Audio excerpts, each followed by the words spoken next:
सभी साथियों को क्रांतिकारी जय भीम, जय भारत, जय संविधान, जय मान्यवर साहब काशीराम। साथियों, बिहार के अंदर जबरदस्त चुनावी प्रचार प्रसार चला हुआ है। एक बार फिर बिहार के चुनाव को लेकर जो ताजा रुझान आए हैं साथियों, उसको लेकर चर्चा करने वाले हैं। ताजा जो सर्वे बिहार चुनाव को लेकर जो अभी प्रेजेंट के अंदर सिचुएशन बताई जा रही है, प्रेजेंट के अंदर जो समीकरण है, जो ताजा रिकॉर्ड दर्ज किया गया है, जो ताजा सर्वे किया गया है, वो अपडेट आप सभी के लिए लेके आए हैं साथियों। आप सभी को पता है कि बिहार के अंदर 6 नवंबर को वोटिंग होने वाली है। दूसरे चरण की जो वोटिंग होगी 11 नवंबर को होगी और 14 नवंबर को रिजल्ट घोषित होंगे साथियों। अब आप देखेंगे कि यहाँ पर जो पार्टियां चुनाव लड़ रही हैं, बड़ी बड़ी रैलियां की जा रही हैं, जनसभाएं की जा रही हैं और जो पार्टियां हैं, जो राजनीतिक दल हैं, वो वोटर्स को लुभाने के लिए बड़े बड़े वादे किए जा रहे हैं साथियों। सभी जो राजनीतिक दल है उन्होंने अपने जो मैनिफेस्टो है, अपने जो मांग पत्र है जनता के लिए जो लेके आए हैं, वो सभी उन्होंने तैयार किए गए हैं और उनके बिहाफ पे जनता के अंदर वोट मांग रहे हैं साथियों।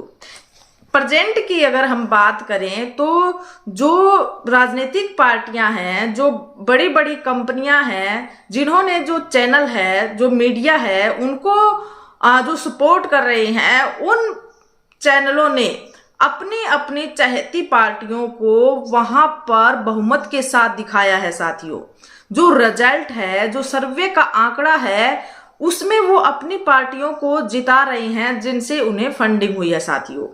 ऐसे बहुत से चैनल आप सभी को मिलेंगे जहां पर देखेंगे कि किस तरीके से आंकड़ों को अपनी फेवर की पार्टी की तरफ दिखाया गया है, बहुमत में अपनी पार्टी को दिखाया गया है। जबकि अगर हम बहुजन मीडिया की बात करें, जो सच्चा सर्वे लेके आते हैं, जो धरातल लेवल से जुड़ा हुआ सर्वे लेके आते हैं, बहुजन मीडिया के जो सर्वे ग्राउंड स्तर से वो उठाकर लेकर आते हैं, समीकरणों के आधार पर उठा के लेके आते हैं, तो साथियों हम उस सर्वे को लेके आए हैं। अभी आप देखेंगे कि बिहार के अंदर जो प्रेजेंट की जो सिचुएशन चल रही है, उसमें नीतीश के तो बिल्कुल विरोध है, वहां पर वोटर्स कर रहे हैं। जो आम मतदाता है, जो सत्ता विरोधी लहर वहां पर चली हुई है, तो नीतीश को तो लगभग वहां की जो जनता है वो नकार रही है। वहीं पर जो तेजस्वी यादव है, उनको लेकर काफी युवा और जो वहां की जनता है वो उनके फेवर में दिखाई दे रही है। वहीं पर अभी उनकी तरफ से जनता की मांगों को लेकर, जनता के मुद्दों को लेकर बहुत बड़ी एक लंबी लिस्ट तेजस्वी यादव जी की ओर से जारी की गई है साथियों। इसमें कुछ अहम वादे भी किए गए हैं। इसमें जो सबसे ज्यादा चर्चित है वो बोध गया को लेकर है। जो बोधि गया विहार है, उस बोधि गया विहार को बौद्धों को देने का वादा किया गया है साथियों। और इस बात को लेकर खूब सराहना तेजस्वी यादव की जा रही है और खूब चर्चा इस बात की हो रही है कि जो बोध गया है वो बौद्ध समाज को सौंप दिया जाएगा, जो बिहार है वो बौद्ध समाज को सौंप दिया जाएगा। आप सभी को पता है साथियों, काफी समय से बोध गया के अंदर एक बड़ा आंदोलन चल रहा है।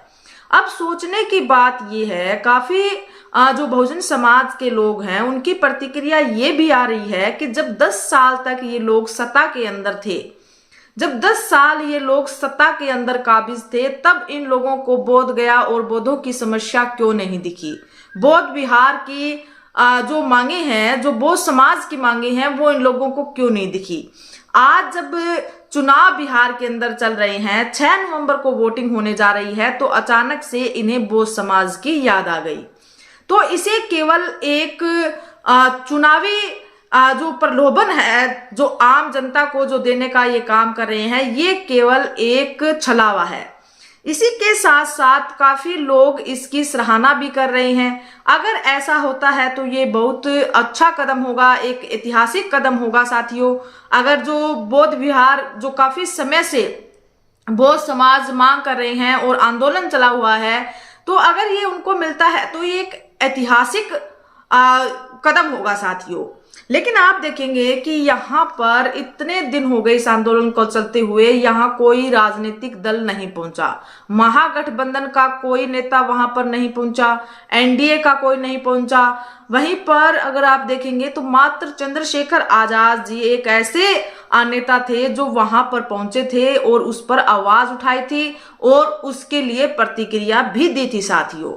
इसी के साथ साथ काफी और पॉइंट भी तेजस्वी यादव लेके आई हैं। तो जो उनके पॉइंट हैं 20 पॉइंट का वो पर्चा, 20 पॉइंट जो जनता की मांगों पर आधारित है, उनको लेकर वो आने वाले समय में किस तरीके से कार्य करेंगे, तो इन वादों को लेकर वो चुनावी प्रचार प्रसार कर रहे हैं साथियों।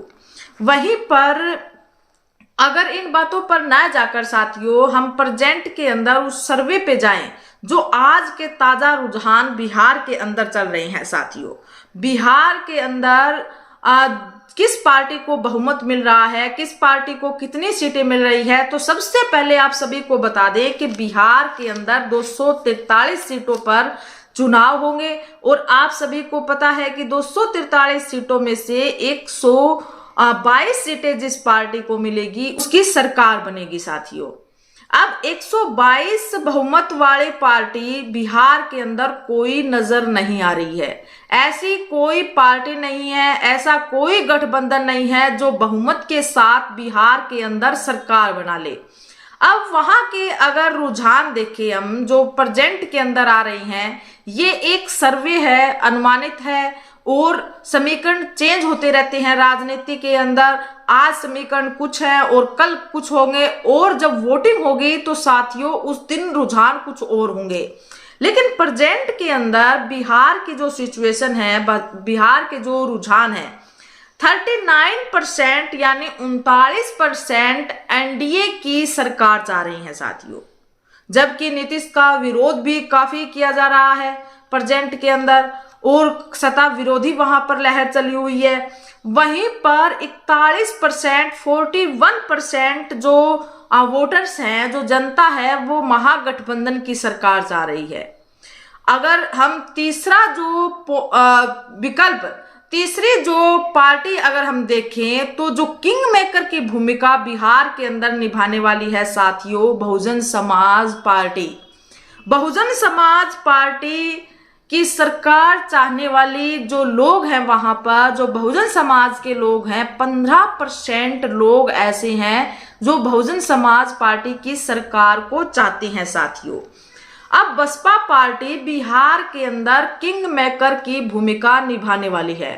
बसपा पार्टी जिस तरीके से प्रेजेंट के अंदर चल रही है साथियों, जिस तरीके से चुनावी प्रचार प्रसार और जो रुझान बसपा पार्टी की तरफ नजर आ रही हैं, तो इस बिहार की राजनीति में और बिहार की जो सत्ता जिन लोगों के हाथ में होगी उसमें किंग मेकर की भूमिका बसपा पार्टी निभाने वाली है।